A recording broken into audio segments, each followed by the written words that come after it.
the only reason why I started being able to go to church activities and meeting with missionaries was because insert full disclosure here, right? Yeah, I started sneaking out, like many teenagers sometimes go through. But not sneak out to go to church usually, right? Usually not.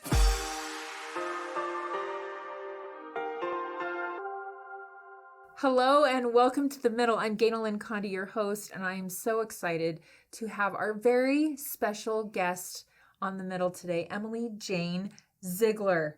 It's a great last name, Emily. Oh, thank you. It's German roots. I know, I love that. I speak a little German, so I totally am feeling a connection there. So thank you for being here.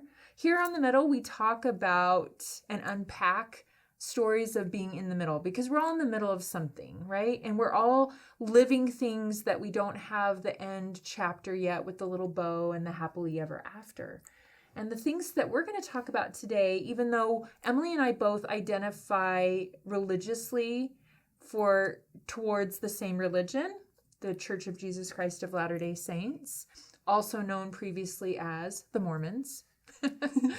But we know that friends of all faiths are going to gather some really cool insights from your story. So thanks for being here. Thank you for having me. And thank you for sharing your faith and light. Just in pre-prep, I've loved our conversation.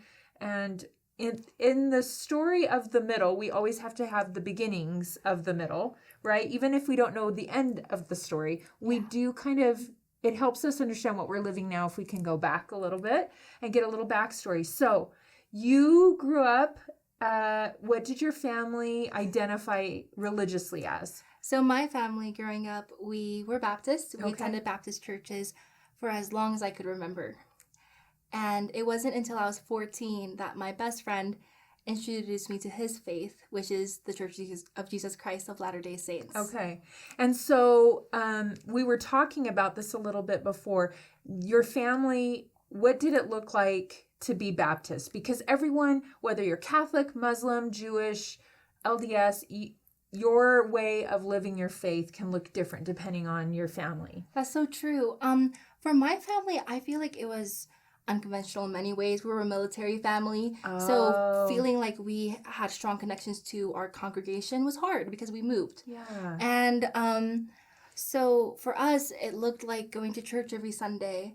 And although my parents were sometimes busy and we couldn't have scripture studies at our home often, my mom would always loved referring back to God and the higher purpose in all things. So you felt like growing up with this Baptist faith gave you an understanding of prayer, of God, of community, and especially scripture study too. Yeah. Something I love about the way I learned to read the Bible was that we just dived right in.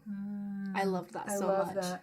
So you have a friend you're 14 years old, which is an interesting age, especially if you understand the history of our church, right? Yeah. 14 is a very specific age.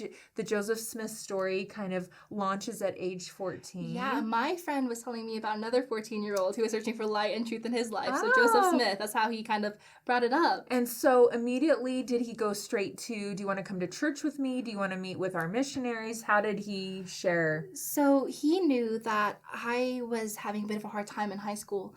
And I just wanted to understand more about life. And I felt frustrated about so many things. And we were just talking, and he just shared so much with me. He told me about the plan of salvation and the 3 degrees of glory and the restoration and the Book of Mormon. And he told me even specific stories in the Book of Mormon. Wow. And I thought it was very weird at first. Hey, listen, at the middle, we are honest. It is a little weird, right? Yeah, it was totally different. Right. And for some people, it's something they grew up with in their culture. But for me, I had never heard about the Nephites. So you were struggling with teenage stuff. What were some of the things? Because I think that is a great backstory a little bit, right? Yeah, I was struggling with some bullying in school. But then I also struggled with my own mental health. Yes. And my parents and I, before religion came up, we didn't always agree. And that was tough because like a normal teenager. Yeah, like a normal teenager. And I wanted to know more, and I didn't understand, and it was hard because sometimes being a teenager is just tough. Listen, all the teenagers catch in the middle. It's not forever. This, whatever it feels like in the middle of teenagehood, which we'll probably have an episode about being in the middle of being a teenager, right? It doesn't feel like it's ever going to change. It feels like this is how your world will always feel in junior high or high school, right? It felt like there was never going to be an end, and I just wanted to know, like, why we're here, you know? Why we're here. Exactly. So your friend shares his faith with you, and it resonates with you pretty quickly. Yeah, and it gives me a book of Mormon. Okay, and do you read it right away? I read it right away. I called him, though, right before I started reading it, and I asked him, do I read it like a fiction novel? Do I read it like a nonfiction? Which it can be a little fill of both, right? There's some pretty intense fiction sounding stories, right? Yeah. And within a month, I actually wrote in my journal that I believed in the church and I wanted to be baptized. Wow. So you let your parents know right away? I let my parents know within 2 months, and they said no. They didn't want me to be baptized, and they didn't want me to be part of another faith.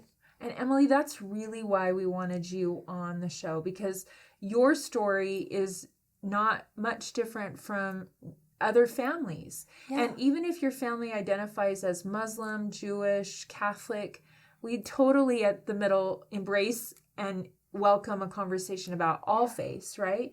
But in this situation, it was triggering for your parents because from a cultural standpoint, being a member of our church is very specific, maybe in culture, not just in doctrine, right? We've talked about Joseph Smith in the Book of Mormon. That's additional scripture. But there's also cultural parts of being a member of the church that your parents weren't okay with, or they were afraid of. What was their concern? So I think one of the scariest things, especially for my mom, who had her own spiritual journey throughout her life, not how would you say it? She, with her beliefs, she didn't think she'd be with me in the afterlife.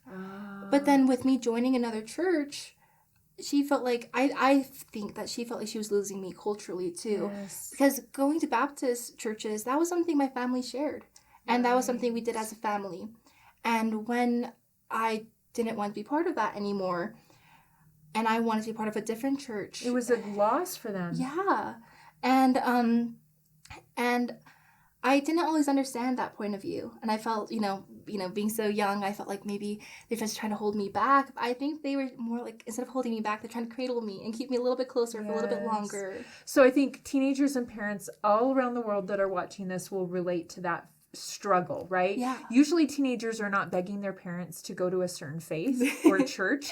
They're trying to listen to certain music or dress a certain way, or maybe hang out with a group of people that the parents are like, no, we're not okay with that. But for you, it was around faith. Had you met with the missionaries or had you not yet? So I wasn't able to meet with missionaries for a year or two, actually. Okay. The only reason why I started being able to go to church activities and meeting with missionaries was because insert full disclosure here, right? Yeah, I started sneaking out, like many teenagers sometimes go through. But not sneak out to go to church usually, right? Usually not. And that put another roadblock in my relationship with my parents. Because they weren't trusting you, maybe? Yeah, they weren't trusting the church. And then when I was going to go to the church, they didn't like that either.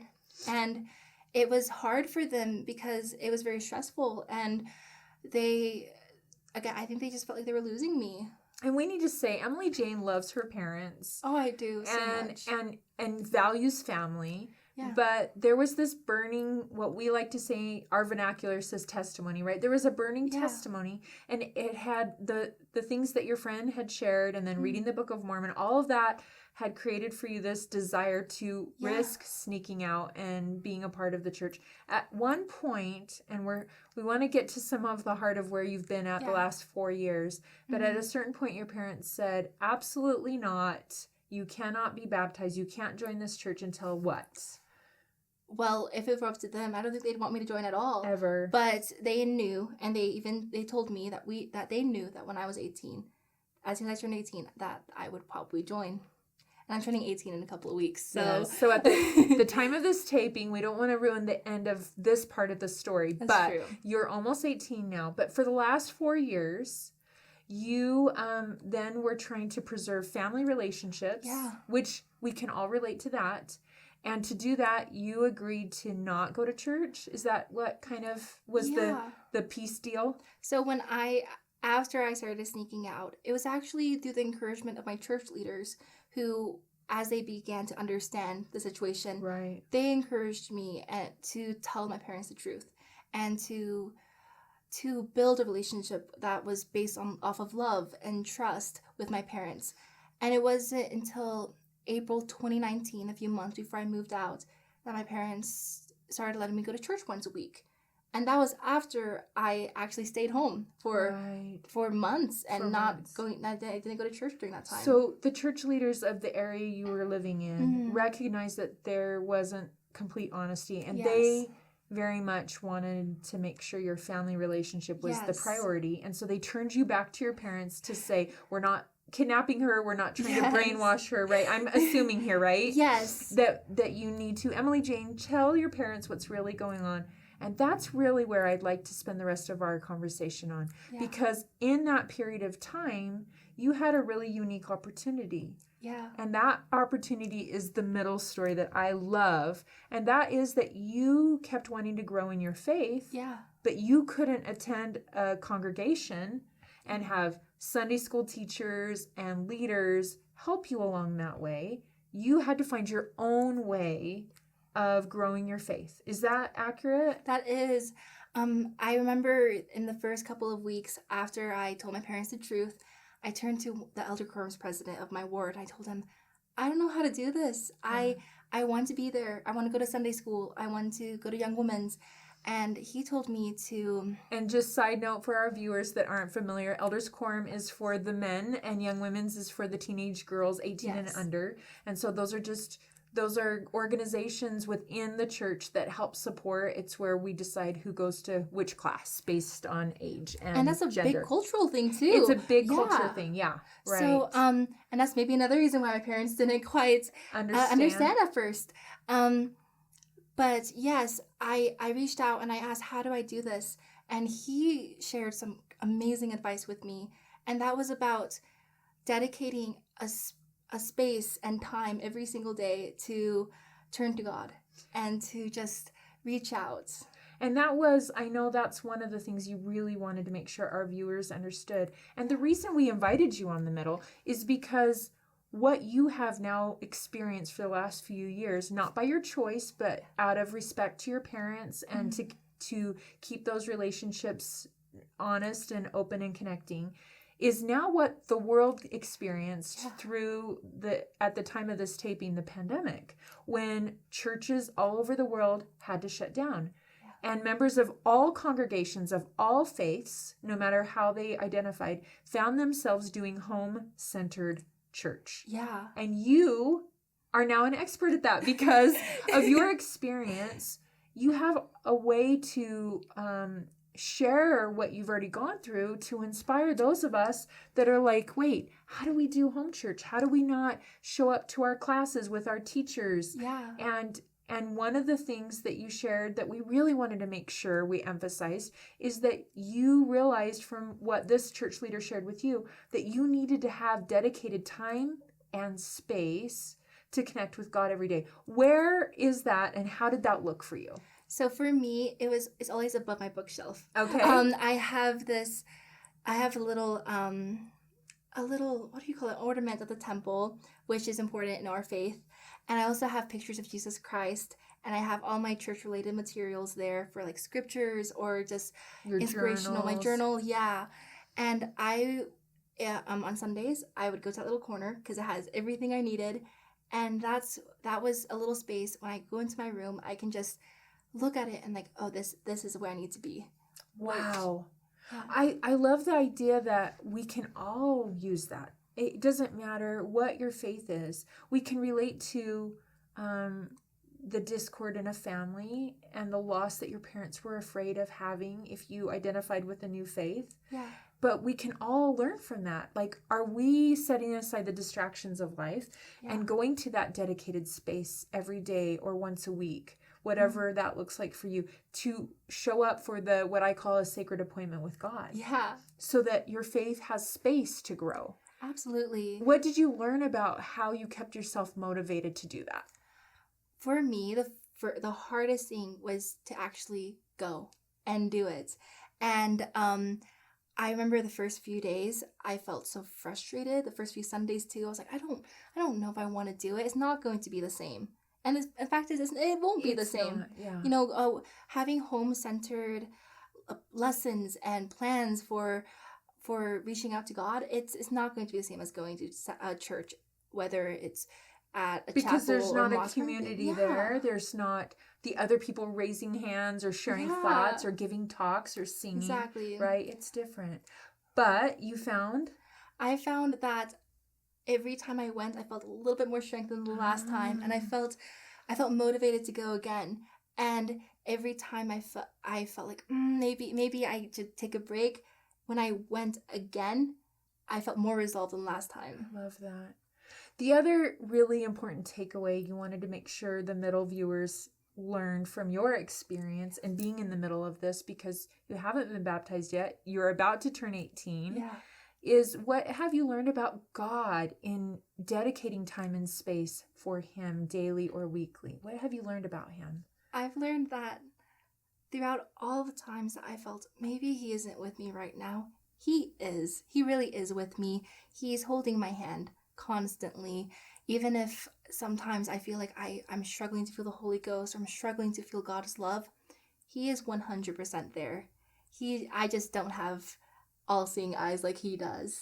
I love that. I love that He became very personal for you. Probably, I would just say, faster, because you and He had to be the two involved, right? It wasn't about a community or other people that you like at church, or your friends that you were excited to see, or was the teacher really good, or was the music really good. It wasn't about that. For you, your faith has been built on a personal relationship with God. Absolutely. And I found in moments where when I took that time to be closer to Him, I knew He was there, and I know He is still here with me. I love that. And I feel so blessed to have those experiences that may have felt so lonely at times, where I couldn't go out and seek the company and the spiritual upliftment from people around me. The thing is, I know that I couldn't have done that by myself, because those times were lonely, but I wasn't alone because I had God with me. And no one can take that from you. What a beautiful gift that you've shared with the viewers of the middle. This isn't the end of the story for you, because your faith and my faith and everyone's faith is always on a growth pattern, right? But what's your happy news for this part of the middle story? After 4 years, I'm finally getting baptized on July 4th. Wow. A great day to celebrate. 4th of July in America is a pretty big deal. It is a pretty big deal. And so many of my friends who have encouraged me throughout the past few years are actually coming or planning to tune in through broadcasting because of the coronavirus pandemic. Right. And how are your parents with this? I think it's still hard for them. Yes. And especially because this makes it so much more official. Right. And you understand that more now than you did when you were 14. Absolutely. And I've somehow, again, like, I have not been alone in this journey, because this, me still being a teenager, I feel like sometimes I'm like, wow, shouldn't I be more angry, at the world? But I feel so much love, and I'm so grateful towards everyone in my life, my parents and my friends, and everyone that has supported me in the past, not just the past 4 years, but my entire life. Wow. And I think naturally I wouldn't have that love and gratitude on my own. I love that. I love the idea of acknowledging that grace is really, that's how it manifests, right? That even when relationships and families are hard, or faith doesn't look the way, church doesn't look, our jobs, college, nothing is looking the way we thought a few months ago, that the grace of God, of Christ in our lives, is that we can find joy in the midst of that and feel grateful for wherever we're at. And I'm just going to say, I can feel the love of your parents through you and your love for them. And I think we all have complicated relationships, and I think you've done a beautiful job of honestly sharing how you've navigated some of this, that no matter who you are, you can relate to why this is complicated and why this is sensitive. And I know that your parents are going to keep feeling that love and joy from you, and you'll feel it from them. And that's how we navigate the paradoxes, right? Yeah. And something that's been really interesting for me is realizing that maybe the reason why it hurts sometimes when you're in the middle of things is because you want and you love and you have passion, and that's why it hurts sometimes. Yes. Your parents aren't saying what they're saying because they don't love you. They're saying it because they do love you, and you're not wanting this because you don't love them. It's because you love them, right? Absolutely. And then when we can remember that we're all coming at things from a place of love most of the time, right? Yeah. Then we can navigate what it looks like and how it translates. Thank you, Emily Jane, for being here and for sharing your faith. And no matter who you are, if you're tuning into this during the COVID-19, whatever that's still playing out for you, I hope that you've been inspired by Emily Jane's experience with her own personal dedicated time with God and how she grew in her faith when she couldn't show up in a normal congregation and community. Thank you for sharing that, because I know that we're all learning how to do that. We're all learning how to navigate our faith and put the distractions down and walk with God and trust Him through everything that we're facing. So thank you for being here. And thank you for sharing these amazing stories of faith and love to the world. I appreciate it so much. Thanks. And thanks for joining us here at The Middle. Please share this episode with someone that might need a little push towards developing their own faith, no matter how they identify and what religion they may call themselves under. Yeah. And I hope you'll join us again here at The Middle so that you too can find inspiration in navigating your own middle story.